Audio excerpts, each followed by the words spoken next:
Yeah, yeah, yeah. Come on, 1, 2, 1, 2. Yeah, come on, 1, 2, 1, 2. Listen, come on, 1, 2, 1, 2. Off the top of the dome, we gon' send this through. Listen, Mack express my heart through poems. I be connecting live with Daru Jones.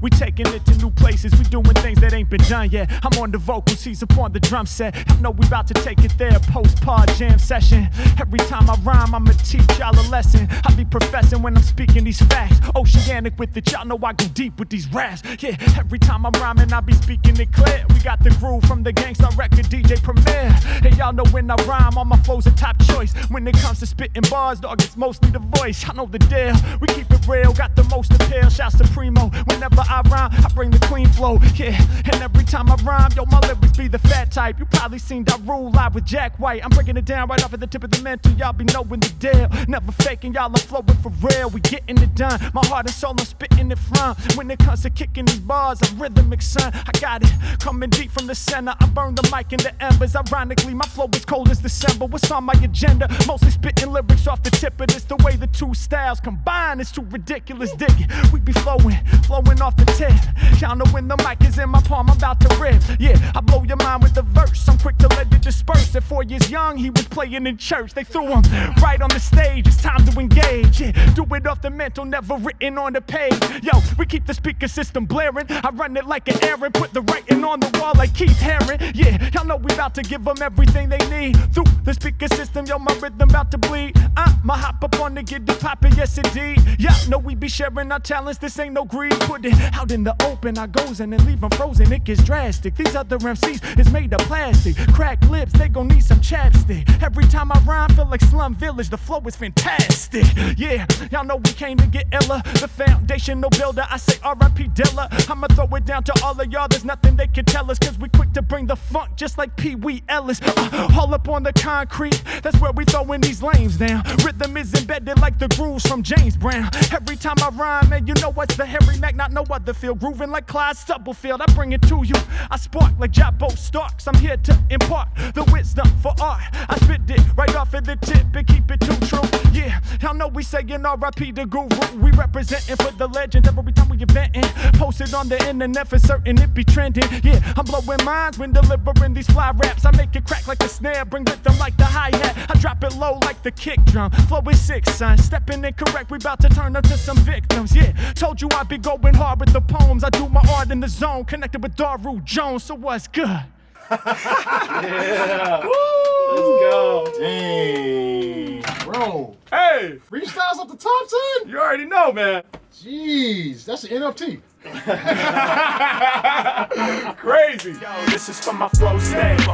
Add it, yeah. Y'all know we back at it. Ain't it crazy how the mind works magic? We gon' show you the method behind the madness, cause this is for my. What's going on, y'all? Welcome back to another episode of Flow State Podcast with yours truly, Harry Mack. Very excited for this episode. This is a special day, man. I got a super special guest here with me today.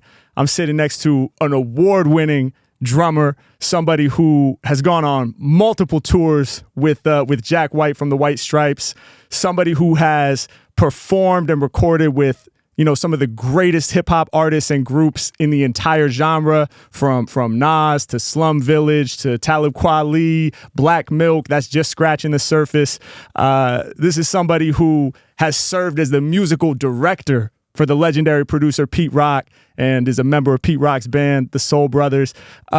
Somebody who can play any genre of music that exists, I'm quite sure, and show up and bring what's necessary and also bring his own unique flavor and his own unique swag. One of the most unique musicians in the game today, Gloria Gaynor, Pee Wee Ellis from the legendary James Brown Band. I could go on and on all day. I'm sitting here with a real legend, man, and somebody that I'm so excited to talk to.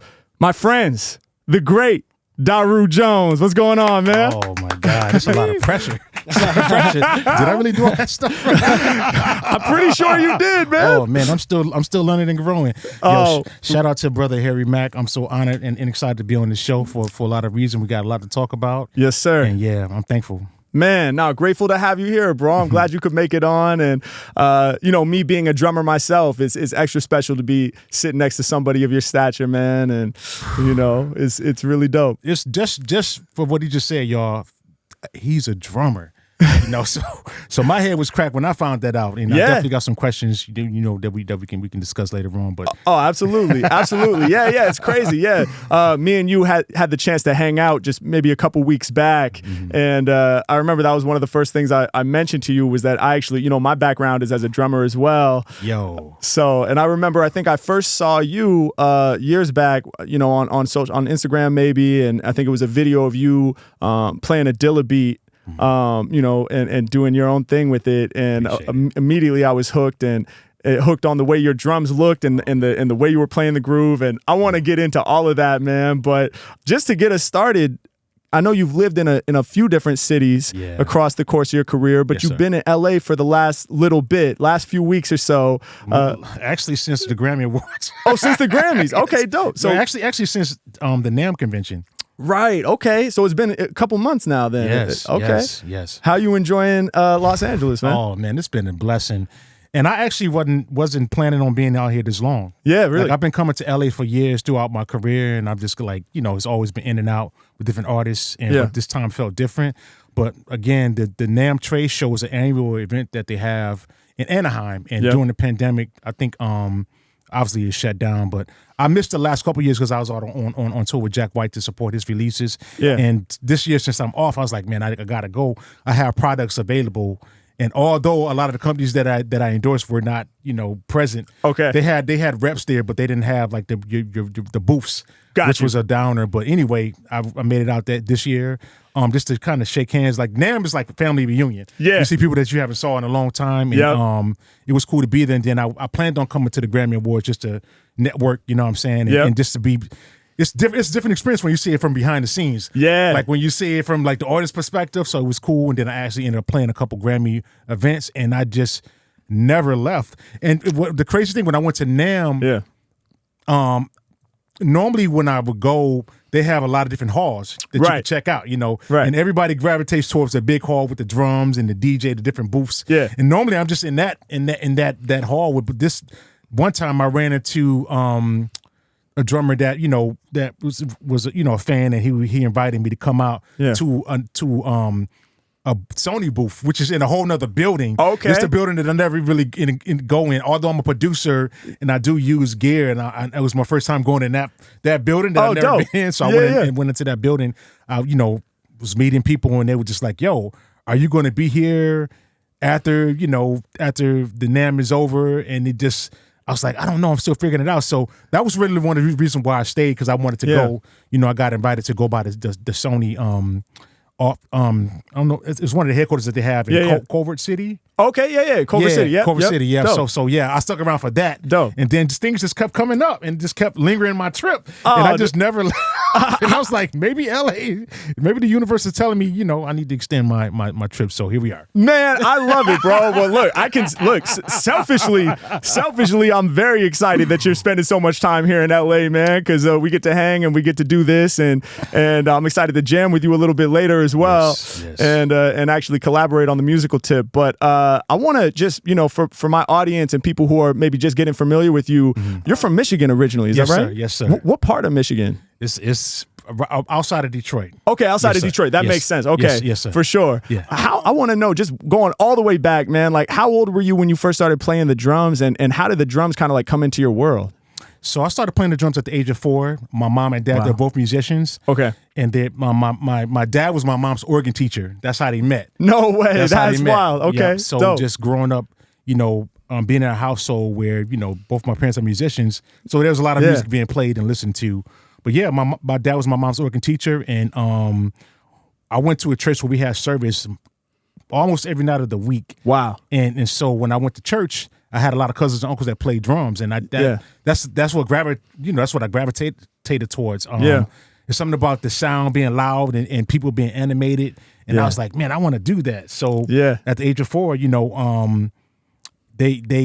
I was so short at the time. We used one of the old school desks for me to sit on. Wow. Yeah. So that's crazy. And then I had another cousin that started playing at the same time, and he had one of those CB700 junior kits. Okay. Yeah, so we would have that kit set up on the other side of the church, and then the main drum kit was set up on the right side. And so we would play along. Although we didn't know what we was doing, we were just, making noise. Yeah. But that's my beginnings, at That's church. dope, man. So seeing my cousins and uncle playing, I was like, man, I want to do that. Yeah. And so that's my beginnings. That's awesome, bro. And that's so dope, too, to have the opportunity to just get thrown in the mix like that, like with the older musicians on stage in front of everybody on the junior kit, like playing along. Like you said, you didn't know what you were doing, but I feel like that's got to be the best way to start building a vocabulary and learning the language is just to get thrown in, right? Yeah. And then eventually the pots and pans came to play. Yeah. And then making my own makeshift drums, using Folgers, Folgers, taking, when it's empty, just using the tops as drums with the pencils. So I definitely, graduated and leveled up. Oh, dude, that's fire, man. Yeah, no, I can relate. I remember I had these big like paint buckets. And my dad actually stretched some rubber over the top of it and tied it around there. And that was the drum head for it and stuff. So I fully relate, man. The makeshift kit, and then I remember using my pillow. I had the pillow in the school book. Oh, the school book was the actual snare and the pillow was the bass drum. Boom, so there you go. So me and my sister, we used to make, she was a vocalist. She's a vocalist. Yeah. We have music out, but she would sing and we would make cassette tapes of just us just messing around. Me, Yeah. And it's crazy. I remember going to school, and this is a whole nother, I'm just fast forwarding right now when I started hearing about people being able to play drums with their mouth with the beatboxing era. Yeah, you know yeah, what I'm saying? And when I started beatboxing, people, they didn't even know. They was like, "You so good," but they didn't know that I was a drummer. So that's what gave me the advantage. So I was playing drum fills, beatboxing. You know what I'm saying? Shout out to Dougie Fresh. Yeah. And the Human beatboxer from the Fat Boys. That whole Rozelle, everybody that contributed to that. But yeah, it was just like trying to play that stuff just using the pillow in the school book. Yeah. You know what I'm saying? So that's dope, man. And at that time, there was no YouTube. Right. We was just transcribing. I learned how to play by ear. Yeah. I didn't even learn how to chart read until I was in high school. Okay. Or middle school. My mom put me in chart reading lessons because she wanted me to have that skill set. But before that, it was playing by ear. Yeah. You had to figure out what they were doing. Yeah. And then one of the skill sets that people recognized that I had, they said I had a photographic memory. I could hear something one time and be able to play it. I was like that until I got exposed to the jazz drummers, because it was a lot more notes. You know what I'm saying? It was a lot. That'd test anybody's memory, man. But I wanted to ask you about that because I read that actually in a different interview that you did that I saw online, where you mentioned that you kind of became famous for your musical memory and your ability to kind of hear a recording and learn it in that one, listen through it and you could ingest it and you could play it. That's dope, man. I relate as a freestyler. Memory is such a big part of what I do as well. In terms of when I'm asking people to give me words or trying to remember something that happened earlier that I could reference as a callback, and even just the vocabulary of all these different rhyming connections that kind of I have to be able to pull them from memory and utilize them in the moment.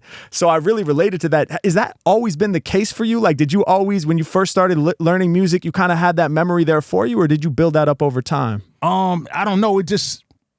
I just think it was a gift. Yeah. And as kids, we always soak up everything, that we're around. So that's why you got to be very careful what you let your kids. Facts. If you're using profanity, they're going to use profanity. Yeah. Whatever it is. So, it was that aspect. But then, at that time, I the gospel music was a lot more pocket, the drummers like Dana Davis, he played with a group called the Winans, one of my heroes from Detroit, Michigan. Yeah. Also Michael Winans played with a group called Commission. He was a drummer. Yeah. And, they played some fills, but at that time the gospel, it was all about this repetitious disco type of fast, you know what I'm saying? But it was a lot faster, but it wasn't a lot of fills like the gospel is right now. I feel like it's more jazz gospel, a lot more notes and production. No diss, but it was just different from when I was coming up. Yeah. But yeah, I could play that stuff because it was more loopy. Yeah. Playing that constant, for people to dance. It was worship music. Yeah. But groove bass. Groove bass. So that was a lot more easier. But I don't know. I just it's hard to explain. I just was able to pick up on, and I always tell people, even when I'm doing lessons, if you can sing it, you can play it. Word. So, a nod out to Phil Collins. Yeah. You know, Phil Collins was also an artist, but when you hear his drums on the records, you can sing those fills. Yeah. Like Air of the Night, do. You know what I'm saying? Yeah. So if you can sing it, you can play it. So a lot of the stuff that I was listening to, it was very, I won't say nursery rhyme, but it was just easier to gravitate towards and just to play the stuff, because I would just be singing it just like beatboxing. Yeah. You know what I'm saying? So I love it. Yeah. That's super dope. And on that tip too, because I know you mentioned, Dougie Fresh, the Fat Boys, some of those early groups. Like, when did you first start hearing hip hop? What age were you, and who were you hearing? Like, what groups or artists were you hearing? And what did you think about the hip hop music when you first started hearing it? That's a good question. I grew up with a super strict, religious background. Yeah. I grew up Pentecostal. Okay. Kojic, Church of God in Christ. Yeah. I know there's like church gangs. Yeah. but Kojic means Church of God in Christ. So it was just, but everything outside of gospel was considered secular, and it was we were taught we couldn't listen to. It was a no. Wow. The devil's music. Wow. Crazy. But yeah, the bugged out part is when I went to school, all my friends, they were talking about hip hop. What is this hip hop? Like, yeah. And then eventually I would learn about, LL Cool J and I'm telling my age. LL Cool J, NWA, the Fat Boys and all those. And I was just like, it was just so hip. Yeah. And so a lot of the rappers at that time, some of the language, it was, before they had the parental advisory stickers. Yeah. So that really made it difficult. But I just gravitated towards the production and the drums. Yeah. By being a drummer, I was like, I just was fascinated with finding out who produced these tracks. Yeah. Can you repeat the question? I don't want to go too far off. Oh, no. I was just wondering how I got introduced to hip hop. Yeah, first hip hop. So it was that going to school and people talking about hip hop, and I wanted to be down, wanted to be cool. Yeah. So that eventually, and then I would sneak.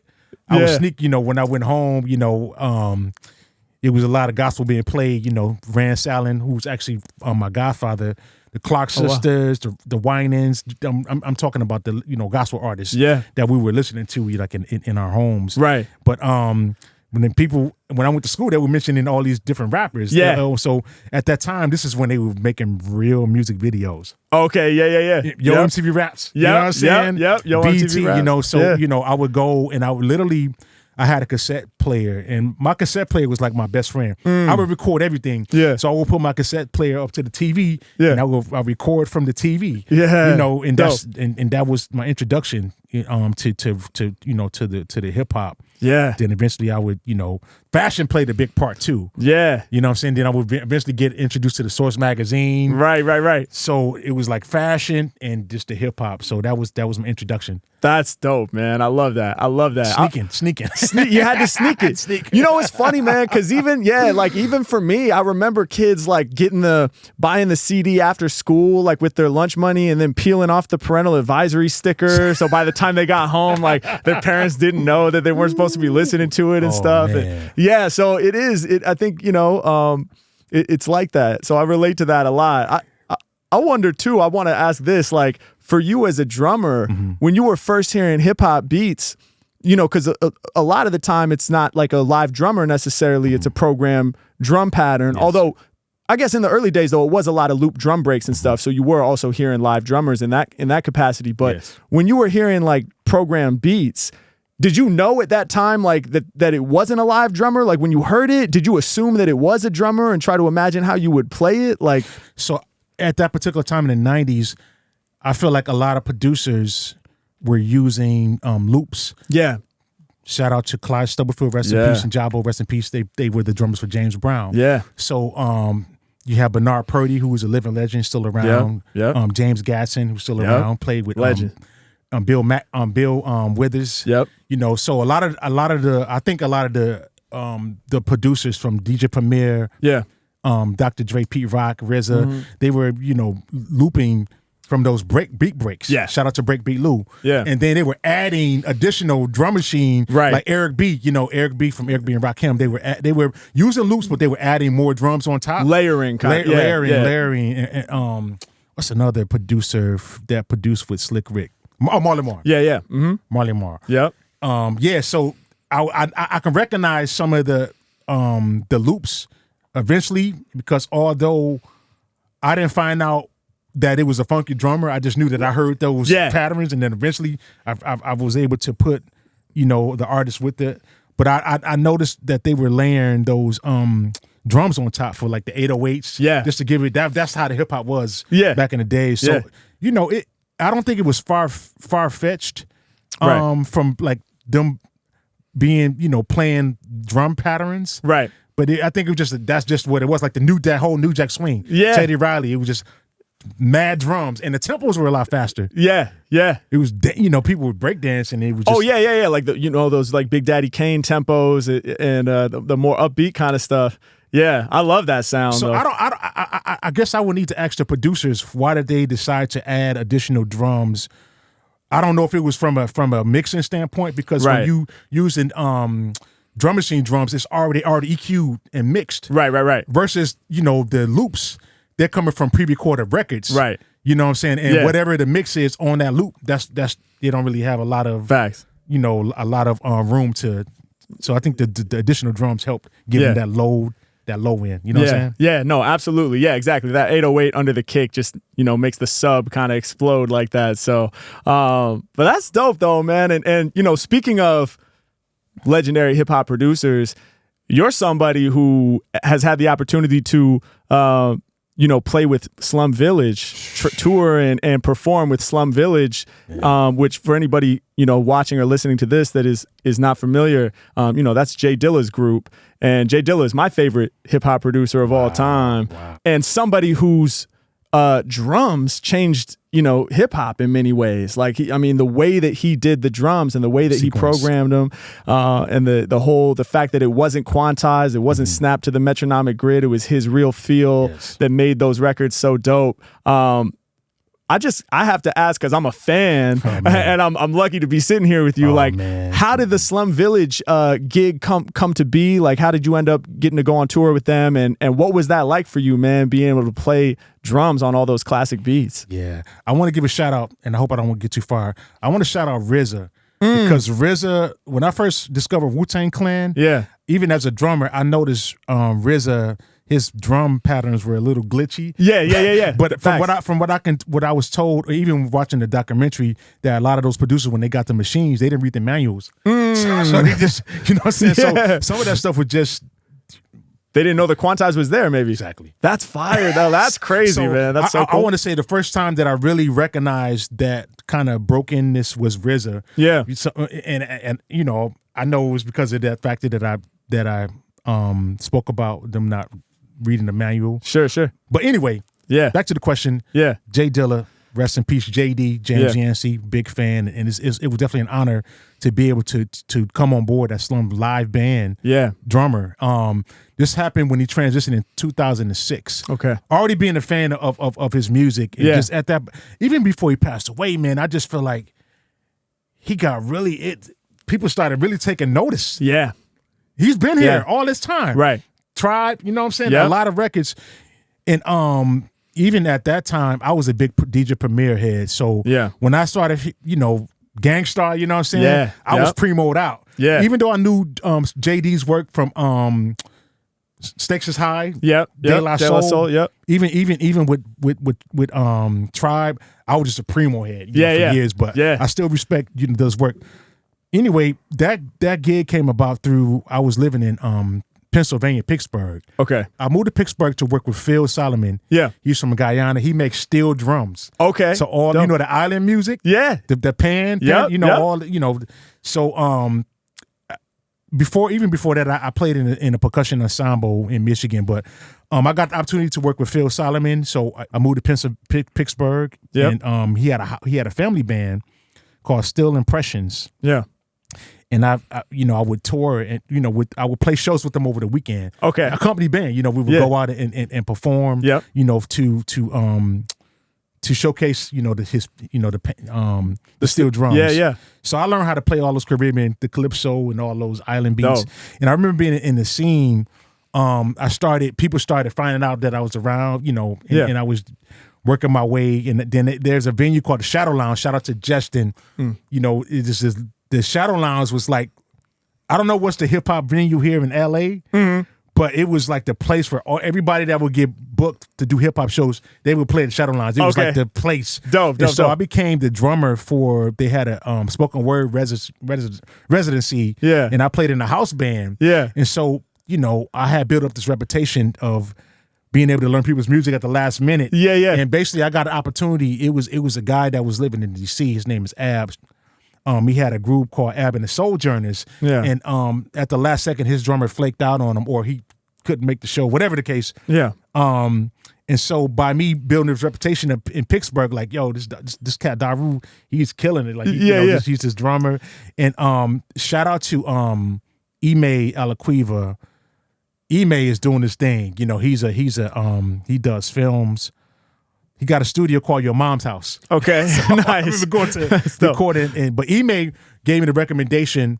Ad was looking for a drummer to play this show at the last minute. Yeah. So it was like, yo, we got the perfect guy. So I got the gig to play with Ab, and just so happened, Ab was the musical director for Slum Village. Oh, crazy! And so after playing that show with Ab, it was like, yo, I want you to be in my band. Yeah. So his drummer that he was using, got. he got replaced. So anyway, man, Ab, we had built this friendship and working relationship. Yeah. And then Ab was like, man, I want to bring you in on the slum gig. Yeah. Because I think at the time, DJ Dez, who was the DJ, and he also played percussion with Slum. Right. Dez is a staple in the Detroit community. Shout out to DJ Dez and what he's done. Like, he's the guy. Like, he played on Didn't You Know, the Erykah Badu tune. Yeah. He played the percussion. So okay, DJ dope. Dez, he's the guy. Anyway, I don't think they had a drummer. So Ab brought me in, and when Dilla transitioned, Slum, they wanted to, do some different stuff. They started getting offered to do live shows where they would need a band. Yeah. And so I got the recommendation. It was and I was like, I got the perfect drummer. So, T3 and Elzai and DJ Dez came to Pittsburgh. They Crazy. got asked to perform at the Essence Festival in 2007. Yeah. But even before that, we did some test shows in 2006. Yeah. Played at the State Theater. We played at the Blind Pig in Ann Arbor. Yeah. And that's how I met Black Milk, and that's a whole nother. That's a segue on how I met Black Milk. We can talk about that. But so at the end of 2006, I was able to rehearse, and T3 was like, yeah, this, I got brought in. Yeah. And so by J Dilla being one of my heroes, it was so cool being able to play those rhythms and them beats on the records. I'm like, yo, this is a dream come true. You know what I'm saying? Crazy, so bro. that's how the slum thing came about. That's so dope, man. Yeah, I mean, like, it's so cool because Dilla's sound is something that has like impacted drummers everywhere. Mm-hmm. Anybody that's interested in playing hip hop, like, you eventually come to a point where you're trying to figure out the feel on those beats and figure out how to make those grooves feel that special way that they feel. Yeah, not to cut you off. So from what I was told in some interviews that I heard, I feel like I heard that Dilla was inspired by drummers like Bernard Purdy. Yep. That Pacific era, when those guys would go record music, we're human beings. We're not computers. Right. So obviously we're going to be behind the beat, or we're going to make a mistake. Yeah. And a lot of times I think in those recordings, when the drummer made those mistakes, I don't think there was Pro Tools. It just it stayed in the recording. Yeah. So I think Dylan wanted to have that natural. Yes. You know what I'm saying? Where the tempo shifts. You know what I'm saying? Not on the grid. And I think that's what inspired, him, and probably some other things. Yeah. I can't say, I'm just guessing. Of course. And from interviews that I've saw, I think he just wanted to have that live, being human. Yeah. You know what I'm saying? And that glitchy. Sometimes the drummer may miss the snare and hit the rim shot by accident. So it was, I think that played a factor in his inspirations. And as far as like, when you're making beats, you have the option to either have the quantize button on. Right. Which means that if you make a mistake, the computer will fix it for you. Exactly. Yeah. But then you turn the quantize button off, and then so if you drag on the snare, it stays in there. So I think he like coined that thing and really, really made it into something. And here we are. He's definitely been influential in the drumming community. Yeah. You know what I'm saying? And by me being a producer, I tell people you are what you eat. And that's also you are what you listen to. Yes. So if you listen to a lot of a certain thing, you're gonna automatically play it. So I feel like because I listen to a lot of it, it comes out in my playing automatic. I love it. No, it's so true, and I feel like that raw human feel, like including the push and the pull and the mistakes and the missed rim shot and all that. That's what makes it feel so deep to me, in any music. Like it is like you can feel the person coming through the recording in a way, and I think that humanity of it is so dope. Yeah, so, it's crazy because you have drummers now that sound just like a computer. Yeah, you know what I'm saying? Like, and I even learned that even in church, man. Like, church was like boot camp for drummers because it was like if you're not on and you dragging the beat or you. Like, I don't know if you've seen the movie Whiplash. Yeah, I have, yeah. That is true.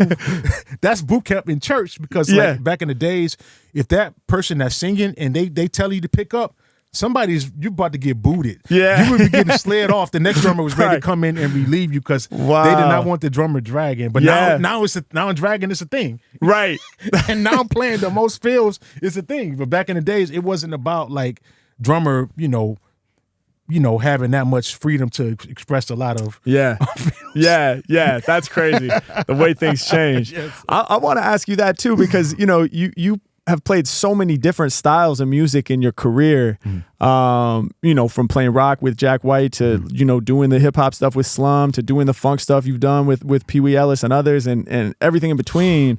Have you always been somebody who enjoys listening to a lot of different styles of music? Is that where that comes from? And, have you opened up to more and more styles of music over time, or have you always kind of been into everything? So I remember as a mid-teenager when I got introduced to the instructional videotapes, when I found out about the jazz genre, because remember I grew up Pentecostal, secular music, that was music. And then I learned about hip hop, and then eventually I had one of my older mentors who I played in a gospel jazz trio. He gave me Tony Williams Live in New York, and that cracked my head. I was like, word, there's actually a music that showcased drummers taking solos. So I wanted to learn about all the drummers, and eventually one of my older mentors gifted me the Buddy Rich Memorial Series concerts, Volume 1 through 4, and there was Pacific 1, Volume 2. It featured Dave Weckl, big fan, Steve Gadd, Vinnie Colaiuta, who's one of my biggest heroes, and we actually friends, which is bizarre. That's awesome, bro. But anyway, I remember seeing Steve Gadd, and I was like, this cat is a genre bending drummer. Like he played with Steely Dan. Bob James. And I was just fascinated by he didn't overplay. Right. He had his style that he added, but he was moving around in different genres. Same with Vinny. Vinny had his style, but he played Vinny in any context. But Steve Gadd specifically, I just really admired how he just serviced the music. And I knew as a young teenager, I wanted to be a genre bending drummer. I didn't want to I felt like my gifts were going to be bigger, than playing gospel, which, that was a battle. Growing up, religious and like right. So I had my own battles I had to deal with. And I think, just to speak on, I just feel like the narrative that was painted, another reason why it's like we don't want you to dive off into secular because of the picture that was painted, like people get strung out on drugs. Because that was the narrative. People strung out on, drugs and even becoming alcoholics. But I was just like, man, I felt like my gifts were going to be bigger than the church. So I started wanting to play other genres. That was my inspiration. I feel like that was my calling. And luckily to this day, I feel like I never, drunk or smoked in my entire life. Wow. No dish. Sure, yeah. Everybody got their vice, and I don't even, judge. It's just something that I don't do. I have my own traumas and things that I saw that contributed to me not wanting to do that. But at least I can say that, I think that was my parents. They didn't want me to just get, you know what I'm saying? Yeah, go off on the wrong path with it. I mean, dude, well, I want to applaud you, man. Like, that's amazing to have had the career that you've had, and I'm sure it wasn't easy to step outside of the church music, and I'm sure you felt a lot of pressure from people in your family maybe or people around you, like, to stay in one lane. But I just think it's awesome that you had a vision for something bigger and that you had the courage to actually take that step and do that. I mean, that's the hardest part. It is the hardest part. Now, I'm grateful, that I was able to just find my passion and go with it and just stay grounded. Yeah. Which I'm still just trying to stay grounded. We're a human being. We're not perfect. Of course. But yeah, I felt like that was my mission to genre bend and just, use my gifts, to show God's love and that whole spiritual connection. That's dope, what I want man. to use my gifts for. I love it, bro. Well, you definitely, you're accomplishing it, man. You're accomplishing it in a big way. Thank you. Here's something I want to ask you, Daru. And actually, I already asked you this when we hung out previously. Yeah. But I wanted to ask you again on the pod, man, just for the audience and everybody listening, because I think it's so fascinating. I'll say this first. I read a comment under a video of you playing with Jack White on Saturday Night Live. Yes, sir. And the comment, I had to chuckle. They said, I've been playing drums my whole life, and never have I looked at a drum set and had to wonder what I was looking at. Because of the way that you set your drums up. Oh, man. And by the way, the video is amazing. Everybody make sure you watch. There's actually two different occasions that you played on SNL with Jack White. I played with Jack several times. So more than twice. Yeah, okay. More than twice. Oh, amazing. Yeah, amazing. he just, the last one that we did last year, it was his 5th time, so he got the jacket. Okay. That's right. When you're on SNL, Yeah. So, yeah, it's been. That's one of the ones I saw, and then I saw one other, but I didn't know there were 5, so I got to go. Okay, I got to do my homework. I didn't do all 5, but I did more than 2. Okay, dope. Well, everybody watch it. Check them all out because they're amazing. And you're talking about the one in 2021 during the pandemic. Yeah. So sick. Thank you. But your setup, man, is so unique, and we got a chance to talk about it a little bit. But just for everybody watching or listening, how did you, and we'll show some pictures too of the setup so people can see, but how did you come to set your drums up that way? What's the story behind that, man? man? That's a good question. Basically, long story short, I just want to have an identity. Mm-hmm. That's it. Boom. Growing up, when my mom put me in chart reading lessons, when I would cash out, I would see the Modern Drummer magazines. I'm like, what is this? So that was a whole different thing. But on those Modern Drummer magazines, they would profile the drummer of the month. Yeah. And then their drum kit. Yeah. Which is I feel like it's a part of their identity. Yeah. Image is everything. So you have the layer of your fashion. Yeah. That's a part of your image. But also as a drummer, your drum kit is your identity as well. Big time. And so I just knew at some point, of course, when I'm younger, I'm inspired by Jack DeJohnette, Peter Erskine, and all of the drummers, and I'm trying their drum kit just to see what it feels like. In church, I got in trouble sometimes, but then eventually I felt like I wanted to develop my own. And I remember when I started becoming another hip hop drummer outside of because there's levels to this, outside of Questlove. Shout out to Amir, of the Roots. Yep. I remember seeing his drum kit, and I was just like, all he had was a snare drum and a floor tom, and I was like, "Where's the rest of his drums at?" Because I was used to seeing like a 5-piece kit, totally. Snare rack, 2 racks, the Dave Weckl, Vinny Colaiuta, it was at that Pacific era, it was a Pacific standard. Yeah, you at least have five pieces of, you at least had a 5-piece drum kit, easy. So that was the format. But I remember seeing Amir's kit, and then I started playing hip hop. Yep, and I was like, okay, that makes sense because he's the patterns that he playing, is one of the essence of the original parts of hip hop, where the DJ is finding that break beat. Yeah, it's just the kick, snare, hi hat, funky drummer. You know what I'm saying? Yep. No fails. It's just playing these, on repetitious grooves that didn't require a lot of fills. Yeah, and so I was like, okay, boom.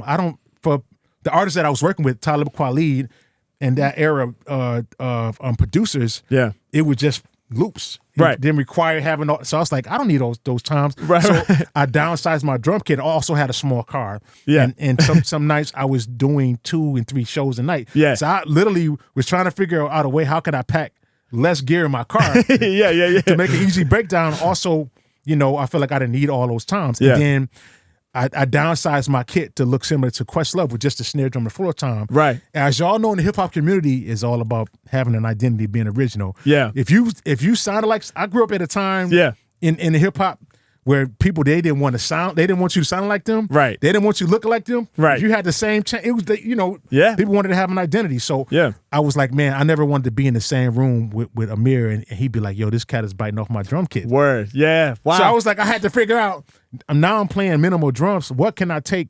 How can I take this drum kit and make it my own? Yeah. So it started with the grips. Yeah. There's 2 grips. Yep. There's a match grip where the sticks are the same on both sides. Which is how I learned. I'm a match grip player usually most of the time. Yeah. Okay. Yo, and there's a traditional grip, which is the Jazzer grip, where I saw Buddy Rich, Gene Krupa, and them cats. Right. Philly Joe Jones but it's like an underhanded for the left hand, basically. Yeah, show y'all. I know. I should have some drumsticks here too, but yeah, we'll see in a minute. Yeah, I learned that grip at a young age, so I was playing that grip in church. Yeah, dope. Shout out to one of my mentors, Mike, who put me on. Yeah. But yeah, so I was like, okay.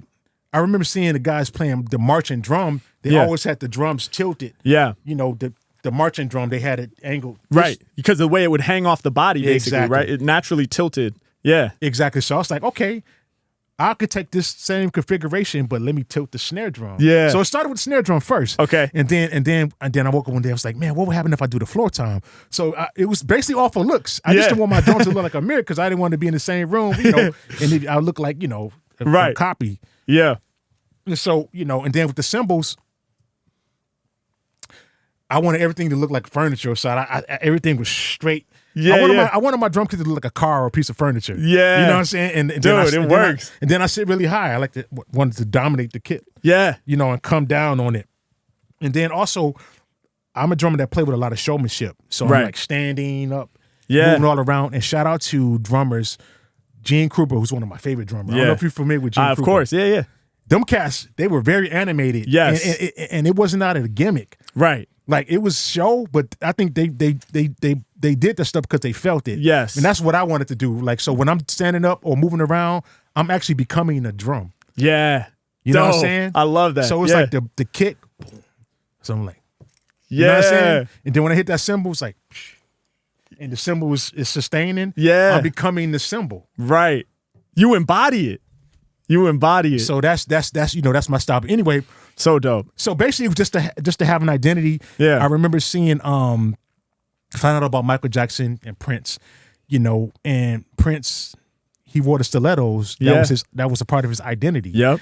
Same with Michael Jackson, he wore the glitter gloves with the jacket. Yeah. With the zippers. So that was a part of his identity. So I just wanted my drum kit. Like if you was in a room and you didn't even know I was playing. If you seen that drum kit, you would know, okay, we know who playing tonight. Yes. So it was pretty much just to have an identity. Dude, I love it, man. It's such a cool story behind it, and the effect of it is undeniable, man. I'm like, from the first time I saw you playing, I immediately was just zoned in because of the way that you were presenting it. And like you say, man, I think that's so important to note.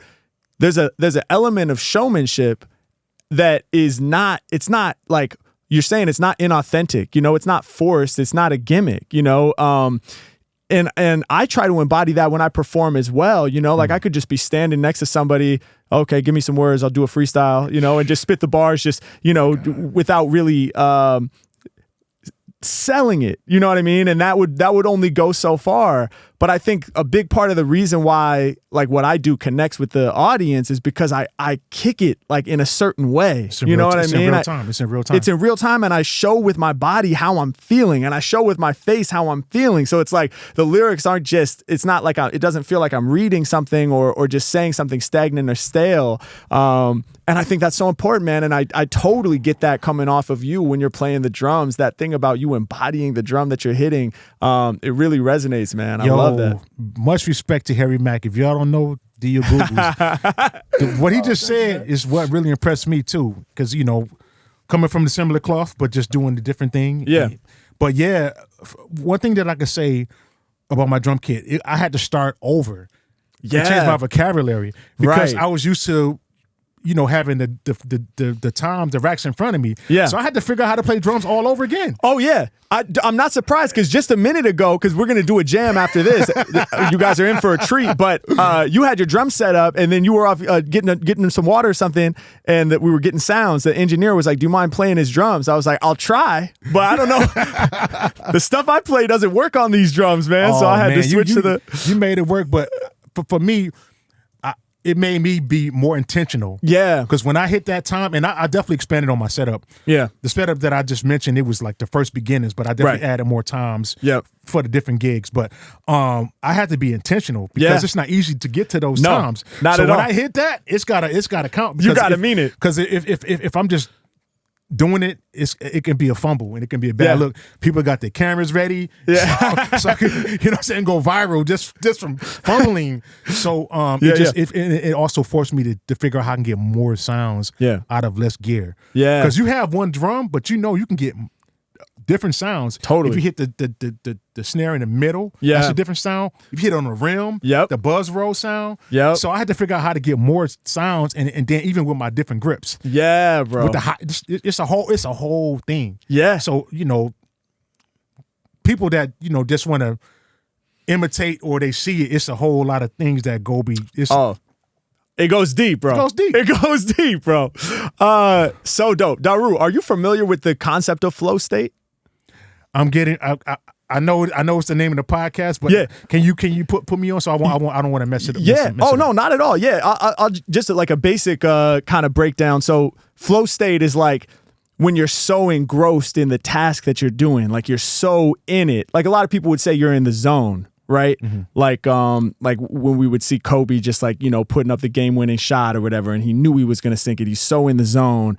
Or for me, like when I'm freestyling, it's like there's moments where I'm so zoned in on the task at hand. Mm-hmm. It's almost like you lose track of time. You almost lose yourself in the activity. It's almost like you feel like you're not thinking. It's like the music is flowing through you. Wow. You know what I mean? Like the words are just flowing through. Yes. Do you ever experience something like that? Something like flow state, or like when you're playing or when you're doing a session? So in my world, coming up in church, we call that being like the anointing. I don't know if you've ever heard that term. No, I haven't. No. Yeah. So it's like being anointed. It's one thing that I learned in church that I feel like I never learned in any genres. It's just learning how to play from the heart and soul and connecting with the Creator, God. You know what I'm saying? Yeah. So you in this room and everybody is tuned in, and we praise and worship. Yeah. So eventually your spirit, the spirit leaves you like a whole nother. Yeah. So it's the similar, like playing under the anointing. Yeah. You know what I'm saying? Letting the Creator come in and use you as a vessel.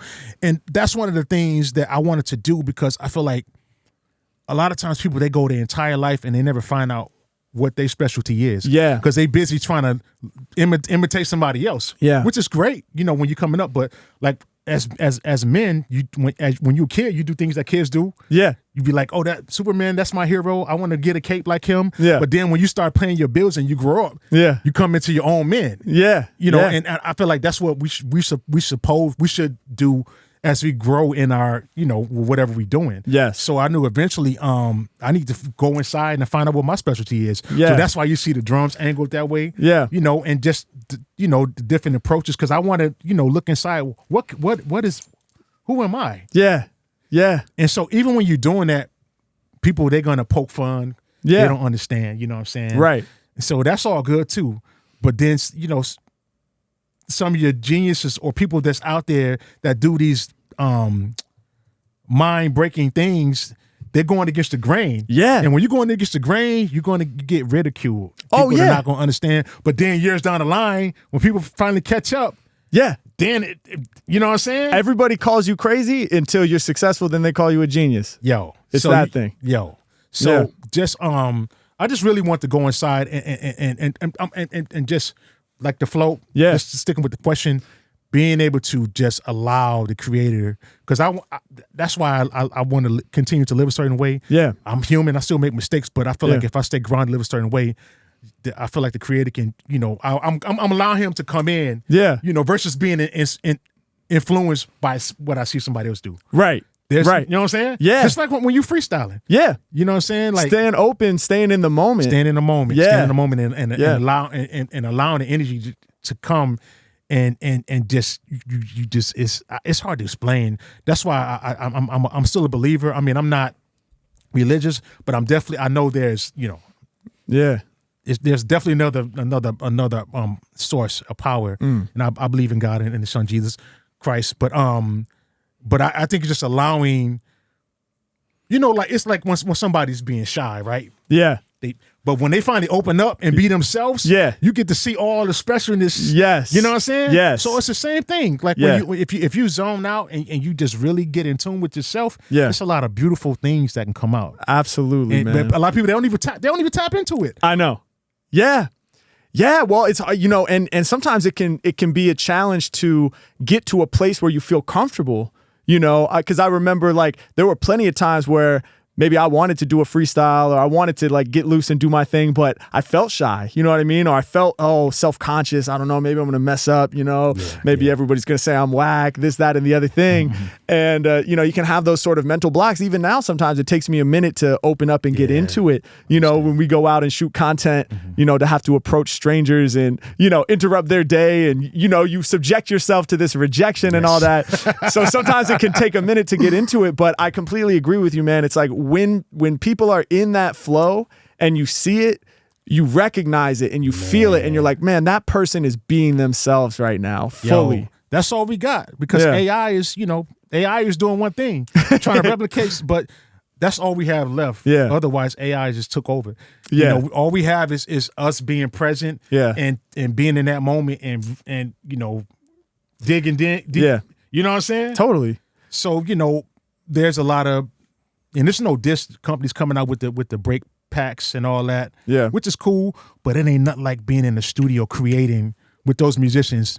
Yes. Because it's not just what they're playing, it's the energies. Yeah. When you hear these recordings and these songs, you're getting that, whatever they were doing, the energy. Yeah. That's what you feel.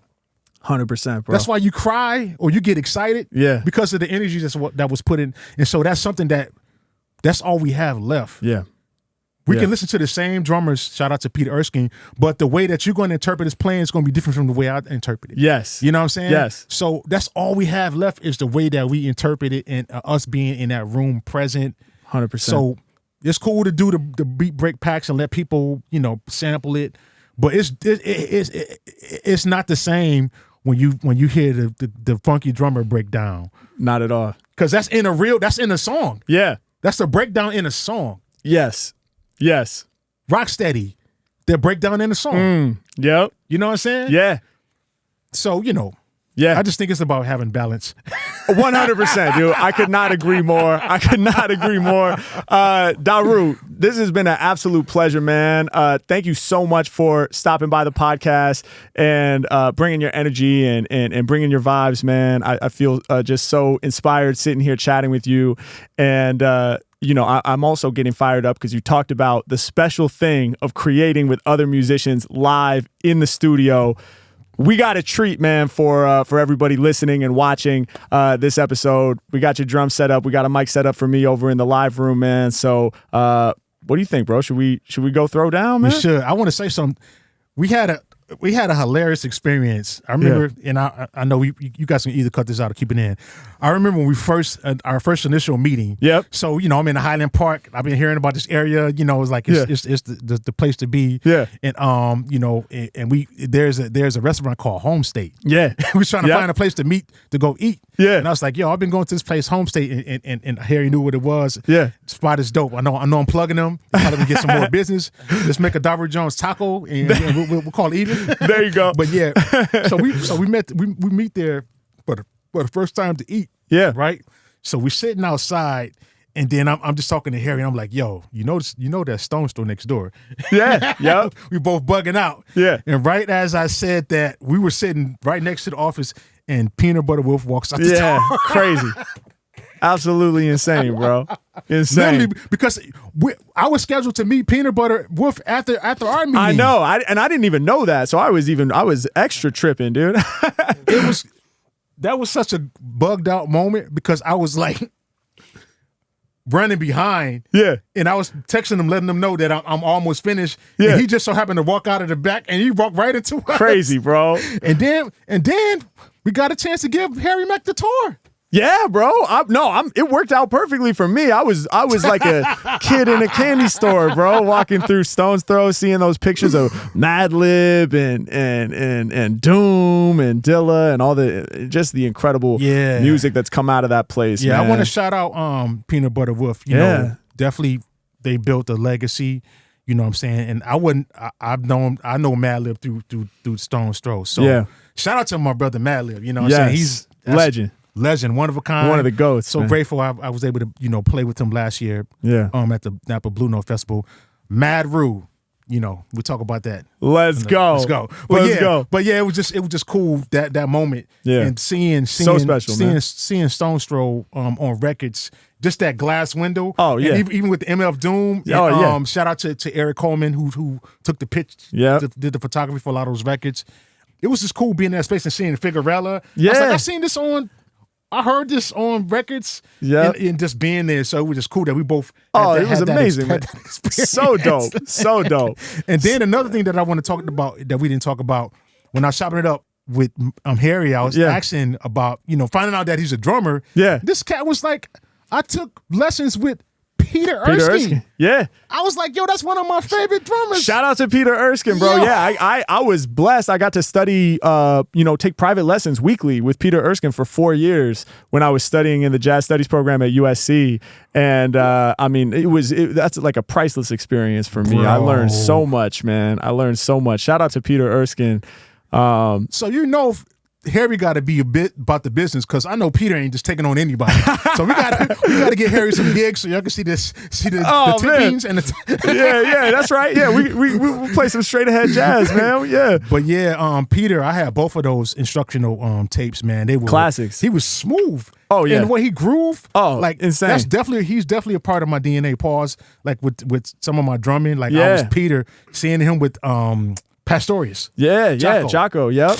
Killing. Legendary stuff, man. Just smooth, and I just love the way that he just one of the coolest drummers. Absolutely. I just want to let people know that. And a great person too, and was an awesome role model for me to have when I was studying, man. So shout out to Peter. Shout out to Daru Jones. Thank you again so much, man, for coming on here and doing this. Let's make some music, man. Hold up. Let's go. All right, let's go.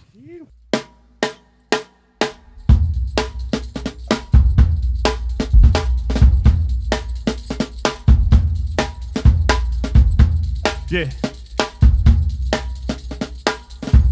Woo, come on. Yeah. H-Mack, I'm here to bloody slam the scene.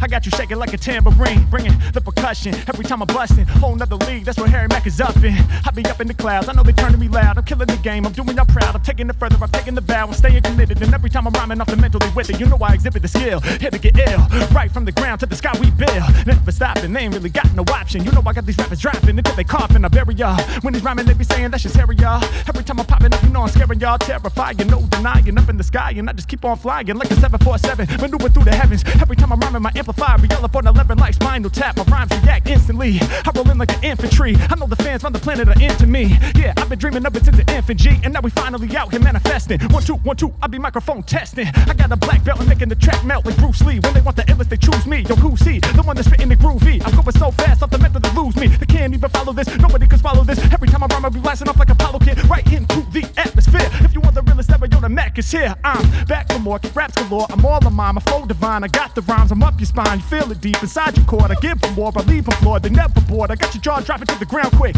Every time that I rhyme, you know the sound's lit. Next level, and the Mack will never settle. Every time that I be rhyming, get you higher than the treble. I'ma boost it to the ceiling. I be deep up in my feelings, and my lyrics are appealing. And you know that I be dealing with the realness. I be up in the ether, making all the skeptics into believers.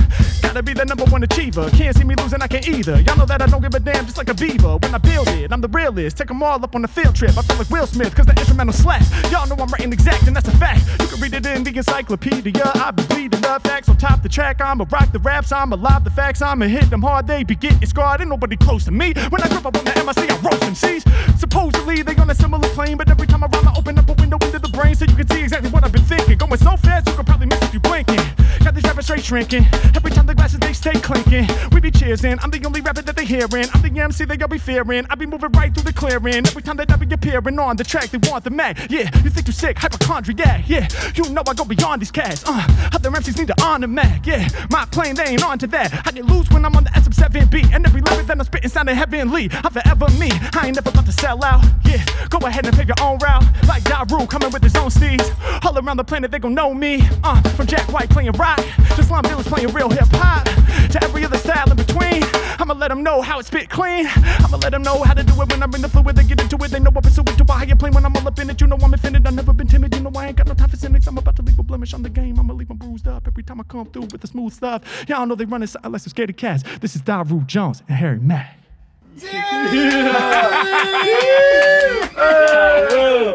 For the win, bro. Let's go. Yo, that was a one. Oh yeah, definitely. Yeah. Damn. Yeah, we got what we need. We got what we need. Sick.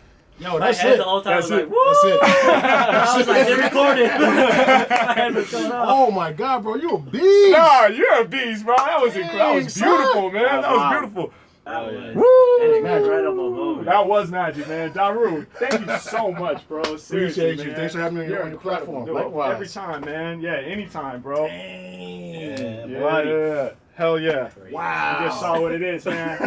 Daru Jones. Harry Mack. Stay tuned. Let's go. Stay tuned. We keep y'all posted. I want to hear that on the playbacks, bro. I ain't gonna hold you.